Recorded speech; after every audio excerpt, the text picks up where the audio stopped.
ममता दीदी की सरकार में आखिर ये क्या हो रहा है? क्रिमिनल औरतें जेल में कैसे हो रही हैं प्रेग्नेंट?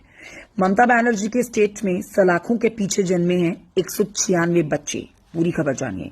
पश्चिम बंगाल की महिला जेलों में बंद कैदियों ने 2024 से 2025 तक 196 बच्चों को जन्म दिया है। इन बच्चों को जन्म देने वाली ये महिलाएं थीं जो किसी जुर्म की सजा काट रही थी और जेल में थी। लेकिन हैरानी की बात यहां पर यह है कि इन महिलाओं को जब जेल में लाया गया था तब ये प्रेग्नेंट नहीं थी। अब सवाल ये उठता है कि ये महिलाएं आखिर गर्भवती कैसे हो गई और इन बच्चों के पिता कौन है? देखिए, इस मामले के सामने आने के बाद से अब राजनीतिक आरोप प्रत्यारोप का भी सिलसिला शुरू हो चुका है।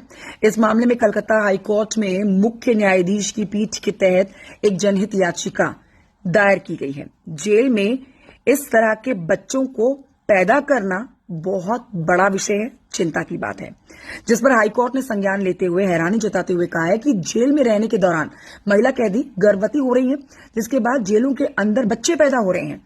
कोर्ट ने आगे कहा है कि अभी पश्चिम बंगाल की कई जेलों में 196 बच्चे रह रहे हैं।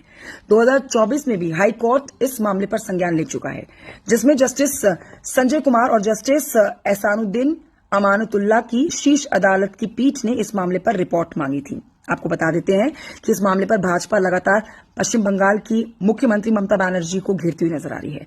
भाजपा विधायक है अग्निमित्रा पॉल, जिन्होंने ममता बनर्जी पर आरोप लगाते हुए कहा है कि बलात्कार अब पश्चिम बंगाल की संस्कृति बन गई है। उन्होंने सीएम से सवाल करते हुए कहा है कि ममता बनर्जी, जिन्हें हम दीदी कहते हैं, उन्हें इसका जवाब देना चाहिए कि जेलों में ऐसा हो कैसे रहा है।